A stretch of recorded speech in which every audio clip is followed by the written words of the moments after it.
यूं तो अनादिकाल से ही भारत भूमि पर ऋषि मुनियों और साधु संतों का वर्चस्व रहा है और दैवीय पद्धति से उनकी पूजा अर्चना होती आ रही है।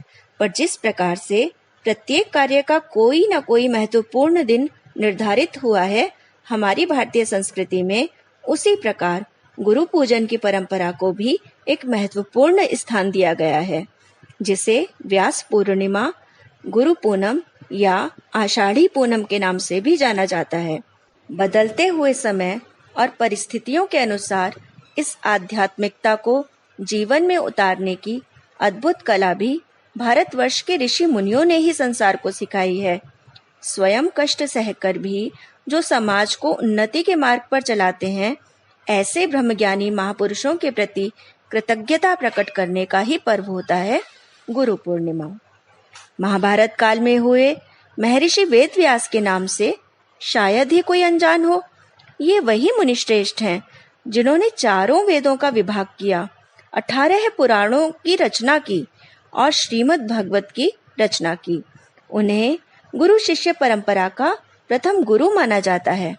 वे भली भांति जानते थे कि यदि किसी व्यक्ति से कोई ज्ञान मिलता है, कुछ सीखने को मिलता है, तो वो हमारे लिए गुरु समान है, पूजनीय है। फिर चाहे वो कोई छोटा सा जीव जंतु, कोई प्राणी या फिर मनुष्य ही क्यों ना हो। शास्त्रों में एक घटना का वर्णन आता है कि एक बार मुनिवर ने भील जाति के एक व्यक्ति को पेड़ को झुकाकर उससे नारियल तोड़ते हुए देखा। उस दिन से व्यास जी उस व्यक्ति का पीछा करने लगे, क्योंकि वो ये विद्या सीखने के इच्छुक थे, पर वो व्यक्ति संकोच और डर के कारण वेद व्यास जी से दूर भागता था। एक दिन पीछा करते करते व्यास जी उस व्यक्ति के घर पहुंच गए, जहां वो तो नहीं पर उसका पुत्र मिल गया, जिसने व्यास जी की पूरी बात सुनी और वो मंत्र देखने को तैयार हो गया।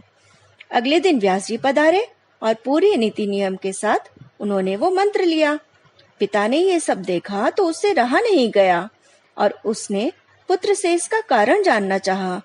पुत्र की बात सुनकर पिता ने कहा कि बेटा, मैं व्यास जी को ये मंत्र जानबूझकर नहीं देना चाहता था, क्योंकि मेरे मन में ये बात थी कि जिस व्यक्ति से मंत्र लिया जाता है वो गुरु तुल्य हो जाता है, और हम लोग तो गरीब छोटी जाति के हैं, तो ऐसे में क्या व्यास जी हमारा सम्मान करेंगे?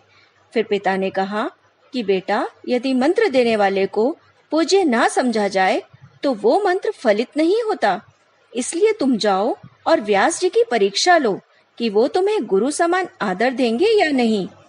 पुत्र अगले ही दिन पहुंच गया व्यास जी के दरबार में, जहां वो अपने साथियों से विचार विमर्श कर रहे थे। अपने गुरु को आते देखकर व्यास जी दौड़ कर आए और उनका पाद पूजन कर नीति नियम से उनका मान सम्मान किया। ये देखकर वो व्यक्ति बड़ा प्रसन्न हुआ और तब उसकी और उसके पिता की सारी दुविधाएं मिट गईं कि जो व्यक्ति एक छोटी जाति के व्यक्ति को भी गुरु तुल्य महत्व देता हो तो वो वाकई में परम पूजनीय है।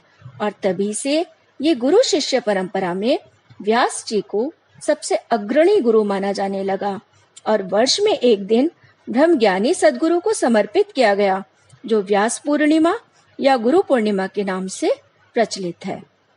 तो दोस्तों, कैसी लगी आज की कहानी? अगर आपको ये कहानी अच्छी लगी हो तो इसे लाइक करें, शेयर करें और मेरे चैनल मनमोहक कहानियां को सब्सक्राइब करना ना भूलें। तो मिलती हूँ फिर एक नई कहानी के साथ। Till then, bye.